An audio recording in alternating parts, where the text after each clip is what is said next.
میرے معزز خواتین و حضرات اور سامعین، السلام علیکم۔ آپ سب کو اسلامک سٹوریز ٹائم میں خوش آمدید۔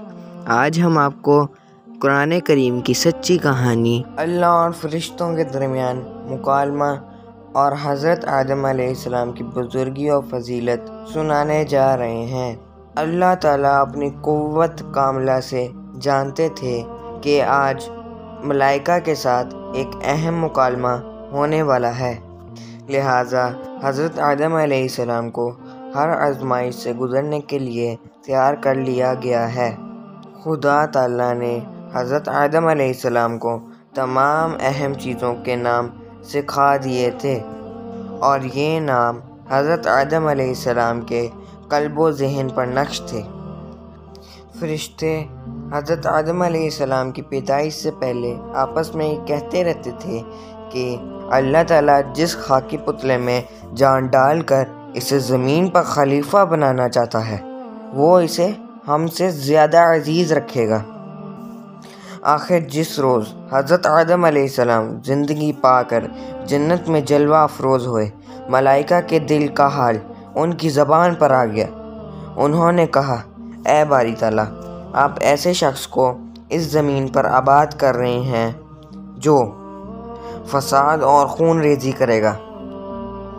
قرۂ خاکی کا سکون اس کے ہاتھوں تباہ اور برباد ہو جائے گا۔ حالانکہ تیری تسبیح و حمد کے لیے ہم ہمہ وقت موجود ہیں اور تیری عبادت میں دل و جان سے مصروف رہتے ہیں۔ اللہ تعالیٰ نے قدر ناراضگی سے فرمایا، میں وہ مصلحتیں جانتا ہوں جو تم نہیں جانتے۔ اس پر ملائکہ پشیمان ہوئے اور انہوں نے معافی مانگی اور خدا کے حضور توبہ کی۔ پھر اللہ تعالیٰ نے کچھ اشیاء فرشتوں کے سامنے رکھیں اور ان سے کہا، ان اشیاء کے نام بتاؤ۔ ہزاروں لاکھوں فرشتے مبہوت کھڑے رہ گئے۔ ان میں نہایت برگزیدہ فرشتے جبرائیل، میکائیل، اسرافیل اور عزرائیل بھی تھے۔ آخر انہوں نے نہایت عاجزی سے کہا، اے قادر مطلق، ہمیں ان اشیاء کے نام معلوم نہیں، ہمیں تو وہی کچھ معلوم ہے جو تو نے ہمیں سکھایا ہے، بے شک تو بڑے علم و حکمت والا ہے۔ فرشتوں نے متفقہ طور پر اپنی لا علمی اور عاجزی کا ظاہر کر دیا تو رب جلیل نے حضرت آدم علیہ السلام سے کہا، اے آدم، اب تم ان چیزوں کے نام بتاؤ۔ آدم علیہ السلام نے حکم ملتے ہی تمام اشیاء کے نام فرشتوں کے سامنے بیان کر دیے۔ چونکہ حضرت آدم علیہ السلام کو زمین پر نائب بنائے جانے پر فرشتوں کو حیرانی ہوتی تھی اور انہوں نے خدا کی اس تخلیق پر اعتراضات کیے تھے، اس لیے خدا نے حضرت آدم علیہ السلام کی بزرگی و فضیلت فرشتوں کو دکھا دی کہ یہ پتلا خاکی ہونے کے باوجود علم و مرتبے میں ان سے ارفع ہے۔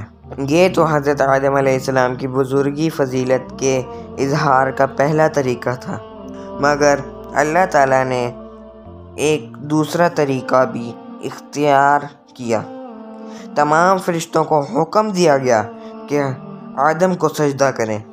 ملائکہ نے حکم کی تعمیل کی اور قطاروں کی قطاریں تخت زریں پر جلوہ افروز حضرت آدم علیہ السلام کے سامنے سجدہ ریز ہو گئیں۔ کچھ دیر بعد فرشتوں کو خدا کی طرف سے سر اٹھانے کا حکم ہوا۔ اور یہ تھی قرآن کی سچی کہانی، اللہ اور فرشتوں کے درمیان مکالمہ اور حضرت آدم علیہ السلام کی بزرگی و فضیلت۔ جلد ہی اگلی ایپیسوڈ کے ساتھ حاضر ہوں گا۔ ابھی تک اگر آپ نے میرے چینل کو سبسکرائب نہیں کیا تو پلیز میرے چینل کو سبسکرائب کریں، ویڈیو کو لائک اور شیئر کریں اور بیل کے آئیکن کو پریس ضرور کریں تاکہ نئی آنے والی ویڈیوز کی نوٹیفیکیشن آپ کو مل سکے۔ اپنے بڑوں کی عزت کریں اور ان کا خیال رکھیں۔ آپ سب کو اللہ خوش رکھے، آمین۔ اسی کے ساتھ مجھے اجازت دیں، اللہ حافظ۔